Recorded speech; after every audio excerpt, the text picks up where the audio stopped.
साथियों नमस्कार। स्वागत है आप सभी का आप सबके चैनल साइंस टॉप पे। आज हम साइंस टॉप पे यूपी पीसीएस में प्रीलिम्स में 2015 में जो भी क्वेश्चंस पूछे गए थे, किस सेक्शन से, तो पॉलिटी सेक्शन से। पॉलिटी सेक्शन से जो भी क्वेश्चन पूछे गए थे उनको डिस्कस करेंगे और हम देखेंगे कैसे उनको इजिली हम सॉल्व कर सकते हैं। ठीक है, आइए पहले क्वेश्चन स्टार्ट करें। पहला क्वेश्चन हमारा कह रहा है कि भारतीय संविधान के अंतर्गत निम्नलिखित में से कौन सा अनुच्छेद अनुच्छेद है ये निम्नलिखित में से कौन सा अनुच्छेद भारत के राष्ट्रपति में मैंने किया होगा के अध्यादेश जारी करने की शक्ति प्रदान करता है। आपको पता होगा कि जो हमारा राष्ट्रपति होता है वो आर्टिकल 123 के थ्रू वो अध्यादेश जारी कर सकता है। बट आइए हम सारे ऑप्शंस को देखें। आपको पता होगा जो आर्टिकल 74 होता है, ये आर्टिकल 74 ये कहता है कि भारत में एक मंत्रिपरिषद होगी और जिसका जो मुखिया होगा, मतलब जो मेन होगा, वो प्रधानमंत्री होगा, जिसकी सहायता से राष्ट्रपति जो अपने कार्य कराएगा। ठीक है, तो प्रधानमंत्री के बारे में नहीं बोला और मंत्रिपरिषद के बारे में बोल रहा है। जो आर्टिकल 74 है ये भी प्रधानमंत्री से रिलेटेड है। ये बताता ही है कि जो प्रधानमंत्री होगा उसके प्रधानमंत्री जो होगा उसके कैबिनेट होगा, उसका एक कर्तव्य होगा कि वो देश के प्रशासनिक एवं विधायिक मामलों में अपने मंत्रियों से के साथ मिलकर राष्ट्रपति के आदेश के आधार पे या राष्ट्रपति को सूचित करते हुए सारे अपने कार्य करते हैं। मतलब ये प्रधानमंत्री से रिलेटेड है। जो आर्टिकल 124 है 124, ये हमारा सर्वोच्च न्यायालय के गठन के बारे में बात करता है। किसके बारे में बात करता है? सर्वोच्च न्यायालय का गठन। ये सर्वोच्च न्यायालय के गठन के बारे में बात करते हैं। बच्चा हमारा क्या आर्टिकल 123 किससे रिलेटेड है? ये राष्ट्रपति के अध्यादेश जारी करने के बारे में बताता है। और ये अध्यादेश राष्ट्रपति कब जारी कर सकता है? जब दोनों सदन बैठे हुए ना हो, मतलब राज्यसभा लोकसभा जब बैठे हुए ना हो, सदन जब कह सकते हैं कि अस्थायी रूप से मतलब अस्थायी रूप से न कार्य कर रहे हो, उस कंडीशन में जो राष्ट्रपति वो अपना अध्यादेश जारी कर सकता है। ठीक, चलिए अगला देखते हैं।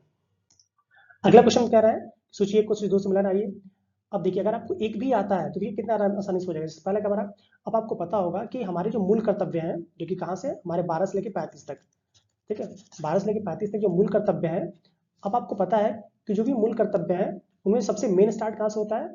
आर्टिकल 14 से। आर्टिकल 14 क्या कहता है? विधि के समक्ष समानता।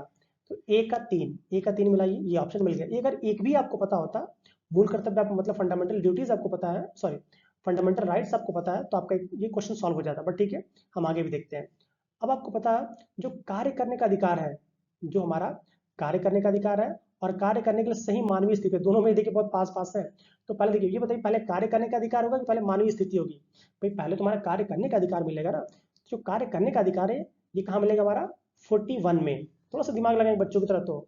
और भाई जब कार्य करने का अधिकार मिल गया तो हम क्या बोलेंगे? भैया हमें मानवीय स्थिति चाहिए, वहाँ टॉयलेट हो, मतलब सारी सुविधाएं मिले। तो ये हमारे कहाँ पहुंच जाएगा? आर्टिकल 42 में। बचा हमारे क्या? बच्चों के लिए मुफ्त एवं अनिवार्य शिक्षा। आपको पता होगा ये हमारे किस में है? अनुच्छेद आपका 45 में। और ये तीनों ये आर्टिकल 41, 42, 43, मतलब ये आपको पता ही है कि 36 से लेके क्या होता है कि किसके पार्ट है? आपके डीपीएसपी के पार्ट है। डीपीएसपी से बहुत क्वेश्चन बनते हैं। ठीक है, चलिए तो ऑप्शन हमारा क्या हो जाएगा? बी। आइए अगला क्वेश्चन देखते हैं हम। राज्य वित्त आयोग के संबंध में निम्नलिखित कथनों में से कौन सा सही है? राज्य वित्त आयोग, मैं हमेशा से बोलता हूँ कि जो पंचायत है वो आपका मतलब जो पंचायत का गठन है, पंचायत से रिलेटेड अक्सर क्वेश्चन पूछे जाते हैं और फेवरेट टॉपिक है यूपीपीएससी। ठीक है, तो कह रहा है राज्य वित्त आयोग के संबंध में निम्नलिखित में से कौन सा कथन सही नहीं है? ठीक है, ये बताइए। आपको पता होगा कि जो आपका राज्य वित्त आयोग है ये कहाँ स्टार्ट होता है? ये आपका आर्टिकल 243, ठीक है, 243 हिंदी में झ, 243 झ से स्टार्ट होता है। तो ये सोचिए, जिसके लिए आर्टिकल मतलब संविधान बना हुआ है, जिसका वर्णन संविधान में है, तो संवैधानिक होगा ना। तो औपचारिक संस्था तो होगी नहीं, प्रशासनिक संस्था होगी नहीं, बचा हमारा क्या? संवैधानिक संस्था। ठीक है, आपको पता होगा जो आपका राज्य वित्त आयोग है, ये आर्टिकल 243 झ के तहत ये प्रावधान है कि 73वें संविधान संशोधन जो कि 1992 में पारित हुआ था। कौन सा संविधान संशोधन हमारा? 73वां संविधान संशोधन जो कि 1992 में पारित हुआ था। उसके बेसिस पे ये कहा गया था कि जो आपका राज्यपाल होगा, राज्यपाल को शक्ति दी गई है, राज्य में राज्यपाल होता है। राज्यपाल जो होगा वो प्रत्येक 5 वर्ष में एक वित्त आयोग की स्थापना करेगा जो पंचायतों की वित्तीय स्थितियों का आकलन करेगा या पुनराकलन करेगा और फिर उसके अकॉर्डिंग उनको धन वगैरह मुहैया कराने की वो संतुष्टि करेगा। ठीक है, चलिए अगला क्वेश्चन देखते हैं। निम्नलिखित में से कौन प्रथम जनजाति लोकसभा अध्यक्ष थे? जनजाति मतलब आपको पता है एसटी, एससी, ओबीसी होता है।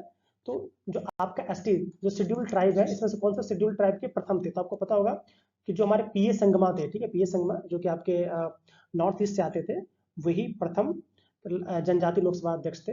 और ये कब बने थे? आपके 1996 में बने थे, अबाउट 1996 में बने थे पीए संगमा साहब। ठीक है, चलिए अगला देखते हैं।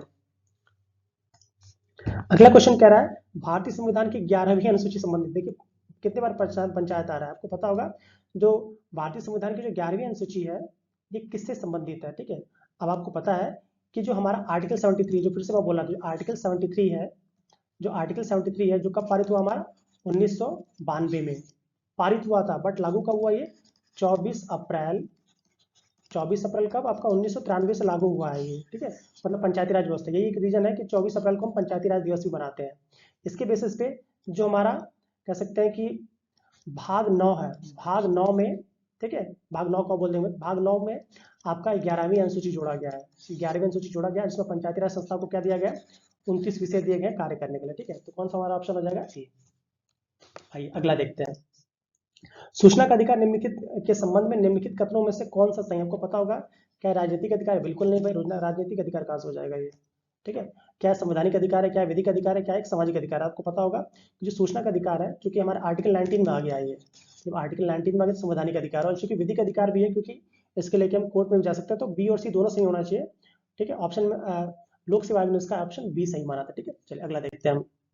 अगला कह रहा है संसद के सदस्य की निर्हरताओं से संबंधित प्रश्न का विनिश्चय करते समय राष्ट्रपति निम्नलिखित में से किसकी राय प्राप्त करेगा, आपको पता होगा जब भी संसद के सदस्यों की निर्भरताओं की बात की जाएगी तो भारत को जो राष्ट्रपति होगा वो निर्वाचन आयोग से लेगा, किससे लेगा, आर्टिकल 103, जो हमारा आर्टिकल 103 है वो संविधान के अनुच्छेद 103 है, इसके तहत जो संसद के सदस्यों की निर्भरताओं के संबंधित जो भी लिए जाएंगे फैसले, उसके लिए जो प्रधानमंत्री होगा, सॉरी राष्ट्रपति होगा, वो निर्वाचन आयोग से कह सकते हैं कि सुझाव लेगा, या ठीक है, मानना ना मानना उसके ऊपर है, ठीक। चलिए अगला देखते हैं। निम्नलिखित में से कौन अपने प्रधानमंत्रित्व काल में लोकसभा के सदस्य थे, देखिए मैक्सिमम जो लोकसभा है, मतलब मैक्सिमम जो भी मैंने आपके प्रधानमंत्री उस समय मतलब 2000 से पहले वो सारे के सारे ही मतलब राज्यसभा अध्यक्ष राज्यसभा से ज्यादा होते थे, बट एच.डी. देवगौड़ा साहब, ठीक है, फिर आपके आई के गुजराल साहब, इंद्र कुमार गुजराल साहब और डॉक्टर मनमोहन सिंह, ये तीनों के तीनों ही आपके कि राज्यसभा किससे थे जब ये प्रधानमंत्री बने, बट जो आपके चंद्रशेखर साहब थे जो कि बलिया से थे, कहाँ से थे ये बलिया से थे, और ये बलिया से सांसद थे, ठीक है, जो कि लोकसभा से आए थे, और बाकी तीनों लोग कहाँ से आए थे, राज्यसभा से। आंसर हमारा क्या हो जाएगा बी। नेक्स्ट कह रहा है भारतीय संविधान का अनुच्छेद 40 राज्य को सार्थक कदमों हेतु परामर्श देता है, आपको पता होगा जो हमारा आर्टिकल सॉरी हाँ, जो आपका भारतीय संविधान का अनुच्छेद 40 है ये ग्राम पंचायतों गठन से संबंधित है, किससे संबंधित है, ग्राम पंचायतों के गठन से, ठीक है। ऑप्शन हमारा क्या हो जाएगा बी। आपको पता होगा जो कॉमन सिविल कोड जो बहुत होहल्ला होता है, समान सिविल संहिता, ये किससे आर्टिकल 44 में है, जो नगर पालिकाओं का गठन संबंध है 243 में आ जाएगा, कामगारों के लिए योग्य मजदूरी के संबंध में ये 43 में आ जाएगा, 42 43 दोनों में आ जाएगा, तो हमारा ऑप्शन क्या बचा हमारा बी, हमारा सही हो जाएगा, ठीक है। चलिए अगला देखते हैं हम।